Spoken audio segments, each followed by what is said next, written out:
నమస్తే, welcome to 99 TV. POJK Pak occupied Jammu and Kashmir ఇప్పుడు చాలా కీలకంగా మారింది. ఎందుకంటే ఆ ప్రాంతంలో ఉన్న 13 నియోజకవర్గ ప్రజల్ని పాకిస్తాన్ ఆర్మీ ముందస్తు హెచ్చరిక జారీ చేసింది. మీ ఇళ్ళు వాకిళ్ళు వదిలి బయటికి రామాకండి, కనీసం 2 నెలలకు సరిపడా ఆహార సామాగ్రి మీ దగ్గర సిద్ధం చేసుకోండి. ఎందుకంటే POJK మీద భారత్ ఫస్ట్ అటాక్ ఉండబోతోంది. It's not on Karachi or Lahore, Islamabad ఇవి కాదు. ఫస్ట్ అటాక్ POJK మీద ఉంది. దాన్ని దాడి చేసి దాన్ని క్యాప్చర్ చేసి వెనక్కి తీసుకుపోతుంది ఇండియన్ ఆర్మీని. ఇండియన్ ఆర్మీ వ్యూహాలు ఎలా ఉన్నాయో కానీ వాళ్ళకి అర్థమవుతుంది మాత్రం అది. 13 నియోజకవర్గాల ప్రజలు, ఇన్ఫ్యాక్ట్ POJKలో ఉన్న 13 నియోజకవర్గాల ప్రజలు కూడా వాస్తవంగా జమ్మూ కాశ్మీర్ ఎన్నికల్లో పాల్గొని ఓటేయాలి. మన ఎన్నికల నోటిఫికేషన్లో ఆ 13 నియోజకవర్గాల గురించిన ప్రస్తావన కూడా ఉంటుంది. కావాలంటే ఎవరైనా ఎన్నికల వెబ్సైట్ చెక్ చేసుకోవచ్చు. ఇప్పుడు వాళ్ళందరినీ ఏంటంటే 2 నెలల పాటు మీ ఆహార పదార్థాలు సమకూర్చుకోండి. ఒకవేళ మీరు ఇబ్బంది లేకపోయినా సరే దాన్ని మేనేజ్ చేసుకోవటానికి, మీకు యుద్ధం లేకపోయినా సరే యుద్ధ వాతావరణం ఉంది కాబట్టి మిమ్మల్ని మీరు సంభాళించుకోవటానికి, మీ కుటుంబాలు 2 నెలల పాటు ఇబ్బంది పడకుండా ఉండటానికని. సరే, వాళ్ళు ఎక్కడి నుంచి ప్రొక్యూర్ చేసుకుంటారు? POJK Pak occupied Jammu and Kashmir, దానికి ఒక ప్రభుత్వం ఉంది, దానికి పోలీసు వ్యవస్థ ఉంది, కానీ completely monitored by Pakistan army chief అయిన మునీర్, ఆయన జనరల్ మునీర్ అయితే, ఆసిమ్ మునీర్ అయితే డైరెక్షన్స్ ఇచ్చినట్టు చెబుతున్నారు. మరి ఆయన ఎక్కడి నుంచి డైరెక్షన్స్ ఇచ్చాడు? ఎక్కడో బంకర్లో దాక్కొని ఎవరైనా కాస్త మధ్య మధ్యలో ఆ కరుగుల నుంచి తల బయట పెట్టి ఎవరైనా ఒక ముద్ద అన్నం పెడితే తిని మళ్ళీ బంకర్లో తల దాచుకుంటున్న ఆయన డైరెక్షన్స్ ఇచ్చాడని, ఆ డైరెక్షన్స్ మేరకు ఆ 13 నియోజకవర్గాల ప్రజల్ని పాకిస్తాన్ ఆర్మీ అప్రమత్తం చేసిందని వాళ్ళ మీడియాలో వార్తా కథనాలు వెలువరిస్తున్నారు. వాళ్ళ మీడియా ఎంత దౌర్భాగ్యంగా పడిపోయిందంటే, దౌర్భాగ్య స్థితికి చేరుకుందంటే, వాళ్ళ పాకిస్తాన్ బ్రాడ్కాస్టర్స్ అసోసియేషన్ అని ఒకటి ఉంది. వాళ్ళు వాలంటరీగా ఫెడరల్ మినిస్టర్ అతావుల్లా తరార్ దగ్గరికి వెళ్ళి ఇంత బార్ లెటర్ ఇచ్చారు. ఏమని? అయ్యా, మన PBA ఒక డెసిషన్ తీసుకుంది, పాకిస్తాన్ బ్రాడ్కాస్టర్స్ అసోసియేషన్ ఒక డెసిషన్ తీసుకుంది, మన FM రేడియోలో మన భారతదేశపు పాటలు ఏవి వినటానికి అవకాశం లేకుండా బ్యాన్ చేశాము అనగా ఈయన ఒక్కసారి కుర్చీలో లేచి చప్పట్లు కొట్టి కావాలించుకున్నట్టండి. వాళ్ళు వినేది ఎవరి పాటలు? మహమ్మద్ రఫీ పాటలు, కిషోర్ కుమార్ అండ్ లతా మంగేష్కర్, ఆశా భోన్స్లే అండ్ చాలామంది పాకిస్తానీ హిందీ గాయకులు, ముస్లిం గాయకులు కూడా ఉన్నారు అందులో. అవన్నీ బ్యాన్ చేయమన్నట్ట. వాళ్ళు ఏంటంటే కొండ నాలుగుకి మందేద్దాం అనుకుంటే ఉన్న నాలుగు కాస్త ఊడిపోయే పరిస్థితి వచ్చింది పాకిస్తాన్కి. ఇవాళ దానికి తోడు ఈ 13 నియోజకవర్గాల ప్రజల్ని అప్రమత్తం చేసింది పాకిస్తాన్ ఆర్మీ. మీరు ఇల్లు వాకిళ్ళు వదిలి బయటికి రాకండి. బయట ప్రపంచానికి అర్థమవుతున్న విషయం అదొక్కటే. అర్థం కాని విషయం నేను చెప్తాను. అంటే పాకిస్తాన్ ఆర్మీ తన ఇంటెలిజెన్స్ని ఎంత స్మార్ట్గా వినియోగించుకుంటూ వస్తుందంటే, ఇన్ఫ్యాక్ట్ వాళ్ళు ప్రపంచం మొత్తం వెతుకుతున్న హఫీజ్ సయద్ పేరు మోసిన 78 ఏళ్ల ఉగ్రవాది, ఉబ్బసంతో బాధపడుతున్న వ్యక్తి ప్రస్తుతం POJKలో ఉన్నాడు. ఆ విషయం భారత సైన్యానికి తెలిసి అక్కడ దాడి చేయబోతున్నారని పాకిస్తాన్కి సమాచారం. అతను ఆ ఉగ్రవాదే గౌరవనీయులు పెద్దలు, 78 ఏళ్ళ వయసు కదా, వారిని గౌరవనీయులను సంబోధించాలేమో, ఉగ్రవాది అయినా సరే, వారికి విపరీతమైన ఉబ్బసం తోటి బాధపడుతున్నారు. వారికి మందు వచ్చేది ఎక్కడి నుంచి అంటే, ఆయుర్వేదం మందు వచ్చేది ఎక్కడి నుంచి అంటే పంజాబ్, భారతదేశంలోని పంజాబ్ నుంచి వారికి ఆ POJKలో ఉన్న ఆయనకి మందు చేరుతుంది. ఆ ఆయుర్వేదం మందు అందజేసి ఆయన ఒక 20-30 ఏళ్ళుగా ఈయన personal doctor and sleeper cell పంజాబ్లో ఉన్నాడు. వాడి కర్మగాలి ఏంటంటే, అది వాడు ఉన్న ఆ జిల్లా, ఆ ప్రాంతం, ఆ గ్రామం అదంతా కూడా లారెన్స్ బిష్నోయ్ స్వగ్రామం. లారెన్స్ బిష్నోయ్ పెద్ద గ్యాంగ్స్టర్, మీకు తెలుసు. ప్రపంచం అంతా సల్మాన్ ఖాన్కి గడగడలాడితే సల్మాన్ ఖాన్ ఇతని పేరు చెబితే పోసుకుంటాడు. అలాంటి బిష్నోయ్కి ఈ విషయం తెలిసింది. ఆయన జైల్లోనే ఉన్నాడు, తిహార్ జైల్లో ఉన్నాడు. ఆయనకి ఈ విషయం తెలిసి ఆయన గ్యాంగ్స్ మాత్రం భారతదేశంలో మొత్తం 700 ప్లేసెస్లో ఆయన గ్యాంగ్స్ ఉన్నాయి. ఒక 10 మెయిన్ సిటీస్ని హెడ్ క్వార్టర్స్ హబ్స్గా చేసుకొని ఆపరేట్ చేస్తున్నాయి. ఇవి కాక ఈయనకి పాకిస్తాన్లో కూడా ఈయనకి అనుబంధ మిలిటరీ సంఘాలు ఉన్నాయి. అంటే అనుబంధ మిలిటెంట్ సంఘాలు, మిలిటరీ కాదు, మిలిటెంట్ సంఘాలు ఉన్నాయి. అలాగే యాసిన్ మాలిక్ JKLF, జమ్మూ కాశ్మీర్ లిబరేషన్ ఫ్రంట్లోని ఒక చీలిక వర్గం ఈయనతో కలిసి పనిచేస్తుంది. నయీం ఖాన్, షబీర్ షా, వీళ్ళు కూడా వేర్పాటువాదులే. వీళ్ళలో కూడా కొన్ని గ్రూపులు ఉన్నాయి. కొన్ని గ్రూపులు ఎంతో కలిసి పనిచేస్తున్నాయి.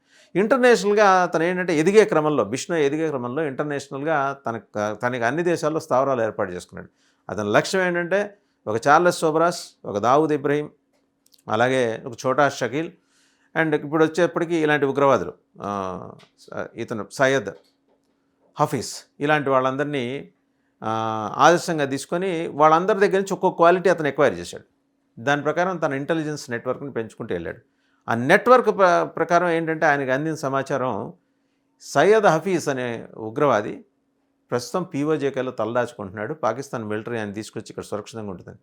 వాళ్ళ దరిద్రానికి అది మనకు తెలిసిపోయింది అతను అక్కడ ఉన్నాడని. సో మన మిసైల్స్ అన్నీ అటు చూపిస్తున్నాయి, మన బలగాలు అటు మోహరిస్తున్నాయి. దాంతో పాకిస్తాన్ ఆర్మీ ప్రస్తుతం ఆ 13 నియోజకవర్గాల ప్రజల్ని అప్రమత్తం చేసింది. మన దాడులు సివిలియన్స్ మీద ఉండవు.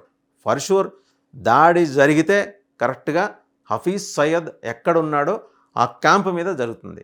అండ్ యుఎస్ నేవీ సీల్స్ కూడా already they are into execution. Already దిగారు వాళ్ళు. They are on the ground, physically they are on the ground. So seals అంటే సీ, ఎయిర్ అండ్ ల్యాండ్, సముద్రం, ఆకాశం, అలాగే భూమి మీద ఎక్కడున్నా సరే శత్రువుని మట్టు పెట్టడంలో వాళ్ళు ఆరితేరిన వాళ్ళు. ఒసామా బిన్ లాడెన్ అలాగే ఐడెంటిఫై చేసి ఆ ఒసామా బిన్ లాడెన్ని మట్టుపెట్టింది సీల్సే, యుఎస్ నేవీకి చెందిన సీల్స్. ఒక ప్రత్యేకంగా అనుకుందాం. మళ్ళీ వాడి శవం ఎక్కడైనా దొరికితే దానికి ఈ ఒక పెద్ద ఎత్తున తంతు అది నిర్వహించి వాడిని ఒక హీరోని చేసి పారేస్తారని తీసుకెళ్ళి సముద్రంలో పడేశారు. చివరికి సముద్రపు జంతువులకి ఆహారంగా మారిపోయాడు ఒసామా బిన్ లాడెన్. అంత కర్కోటకంగా ఉంటుంది US navy SEALs. Even US Navy సీల్స్లోని ఒక సెక్షన్కి లారెన్స్ బిష్నోయ్ గ్యాంగ్ తోటి సంబంధాలు ఉన్నాయి. అంటే వాళ్ళు అలా ఆపరేట్ చేస్తారు. యుఎస్ అనేది బేసిక్గా ఏంటంటే వాళ్ళకి ప్రపంచంలో ఆధిపత్యం కోసం ఎక్కడ అనుకూల వాతావరణం ఉంటుంది, ఎవరో తమకు అనుకూలంగా ఉంటే వాళ్ళతో కలవటం, వాళ్ళతో కలిసినందువల్ల వచ్చే ప్రయోజనాలు ఇవన్నీ ఆలోచించుకొని మొత్తం వ్యాపారంలాగా చూస్తుంది. సరే, ఏదైతేనే ఇది తెలుసుకున్న లారెన్స్ బిష్నోయ్ గ్యాంగ్ ప్రస్తుతం పీఓజేకే చేరుకున్నారండి. పాకిస్తాన్ ఆక్యుపైడ్ జమ్మూ కాశ్మీర్ చేరుకున్నారు. దాంతో పాకిస్తాన్ ఆర్మీ ప్యాంట్లు తడిసిపోయినాయి. ఇప్పుడు ఆ గ్యాంగ్ని మట్టు పెట్టమంటే వీళ్ళకి అయ్యే పని కాదు. వీళ్ళు ఒంటి నిండా ఆనందం రాసుకుని తిరిగే క్రమం. మీ ఇస్లామిక్ ఉగ్రవాదుల కన్నా వీళ్ళు మహా డేంజరస్ ఈ గ్యాంగ్స్టర్స్. వీళ్ళని మహారాష్ట్ర ప్రభుత్వం కానీ, అలాగే గుజరాత్ ప్రభుత్వం కానీ, ఆ మాటకు వస్తే కేంద్ర ప్రభుత్వం కానీ ఏం చేయలేకపోయింది. ఆ మాటకు వస్తే కెనడా ప్రభుత్వం కూడా. కెనడా ప్రభుత్వం అంటే వాళ్ళ చాతకానితనానికి ఏముందంటే వీళ్ళని భారతదేశ ప్రభుత్వమే ప్రమోట్ చేసి కెనడాలో ఖలిస్తాన్వాదులకు వ్యతిరేకంగా వీళ్ళని పంపిస్తోంది. ఎందుకంటే వీళ్ళు ఏ సంబోధన మొదలెట్టినా జై శ్రీరామ్ అని మొదలెడతారు. వీళ్ళు మొదలెట్టి తర్వాత దాంట్లో ప్రస్తావన చేస్తారు. మొన్న రిలీజ్ చేసిన ప్రెస్ రిలీజ్లో కూడా హఫీజ్ సయీద్, నువ్వేం కంగారు పడుకు, టెన్షన్ పెట్టుకోకు, నువ్వెక్కడున్నా మేము వచ్చి నిన్ను మట్టు పెడతాం, అలా అని నీకు హామీ ఇస్తున్నాం, నేను చంపుతామని నీకు హామీ ఇస్తున్నాం అని చెప్పి వాళ్ళు రాశారు. చంపుతామని బెదిరిస్తున్నాం, అలా హామీ ఇస్తున్నాం అన్నాడు. అంటే they have taken it as granted. వాడిని లేపేద్దాం అనే విషయంలో వీళ్ళకి క్లారిటీ ఉంది. సో ఇప్పుడు ఎక్కడొచ్చి హఫీజ్ సయీద్ కోసం ఈ లారెన్స్ బిష్నోయ్ బృందం, ఈ గ్యాంగ్ ఈ అటాక్స్ చేస్తుందో అనే భయంతో, ఆ బెంగతోటి పాకిస్తాన్ ఆర్మీ ఈ 13 నియోజకవర్గాల ప్రజల్ని అప్రమత్తం చేసింది. ప్రత్యేకించి ఎల్ఓసి ఎంబడి ఉండేవాళ్ళని. సరే, ఒక్కోటి దరిద్రం వచ్చినా అదృష్టం వచ్చినా తన్నుకుంటూ వస్తాయి. వీళ్ళకి దరిద్రం అలా తన్నుకుంటూ వచ్చింది ప్రస్తుతం. ఇప్పటిదాకా పీఓజేకే జోలికి భారతదేశం రాదనుకుంటే లక్ష్యం పీఓజేకే గురిపెట్టింది భారతదేశం. అటే మొదటి దాడులు జరిగితే పీఓజేకేని తిరిగి వెనక్కి తీసుకుంటారని. సరే, వాళ్ళకి ఏం ప్రచారం ఉందో, ఏం నమ్మకం ఉందో, ఏం వదంతి ఉందో తెలియదు. కానీ మొత్తానికి ఏంటంటే ఇప్పుడు అక్కడ సేఫ్గా ఉంటుందని దాచిపెడితే తీరామోసి అక్కడికే వస్తున్నారు సయ్యద్ హఫీజ్ కోసం. వాడు కనుక పట్టుబడితే, సయ్యద్ హఫీజ్ అనేవాడు పట్టుబడితే పాకిస్తాన్ గుడ్డలోడు తీసి మార్కెట్లో నుంచోబెట్టడం భారతదేశానికి పెద్ద కష్టమైన వ్యవహారం కాదు. వాడి దగ్గర అన్ని ఇన్పుట్స్ ఉన్నాయి. వాడి ఉపసానికి మందు కూడా మన భారతదేశంలోని పంజాబ్లో ఉంది.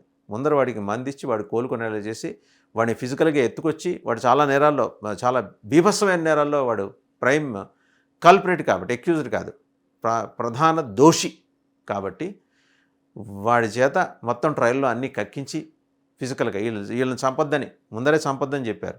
ఒకవేళ లారెన్స్ బిష్నోయ్ గ్యాంగ్ చంపుతుందేమని కొంత వాళ్ళని అదుపులోకి తీసుకుని వాళ్ళని చంపే కార్యక్రమం చేయొద్దు, ఫిజికల్గా లిఫ్ట్ చేసుకుని రండి అని చెప్పేసి కొన్ని మధ్య మార్గంలో ఉండే కొన్ని ఏజెన్సీస్ వాళ్ళని అలర్ట్ చేశాయి. డైరెక్ట్ గవర్నమెంట్ ఆఫ్ ఇండియా అక్కడ ఇన్వాల్వ్ కాల. వాడిని తీసుకొచ్చే క్రమంలో ఏంటంటే గవర్నమెంట్ ఏజెన్సీస్ ఇద్దరిని కలిపి లిఫ్ట్ చేస్తాయి. లారెన్స్ బిష్నోయ్ గ్యాంగ్ని వాడిని ఇద్దరిని లిఫ్ట్ చేస్తాయి. చేసిన తర్వాత ఎవరి విచారణ వాళ్ళకి జరుగుతుంది. ఎనీహౌ, లారెన్స్ బిష్నోయ్ దేశం నీకు నమస్కారం చేస్తోంది, సయ్యద్ హఫీజ్ని చంపి పారేస్తాం, ఉప్పు పాత్రేస్తాం, వాడిని వదిలిపెట్టేది లేదని మీరు చెప్పిన తర్వాత, లారెన్స్ బిష్నోయ్ మీరు చెప్పిన తర్వాత, మీ గ్యాంగ్ చెప్పిన తర్వాత దేశానికి మీ మీద ఒక నమ్మకం ఏర్పడింది. సరే, చూద్దాం ఏం జరుగుతుందో. మీరైతే తెహార్ జైలు నుంచి ప్రత్యక్ష ప్రసారం చూడొచ్చు. మీకు అలాగే కావాల్సిన ఎక్విప్మెంట్ అంతా లోపలే ఇస్తారు వాళ్ళు. తెలుసు, వీఐపీ ఖైదీ కాబట్టి. All the best Lawrence Bishnoi.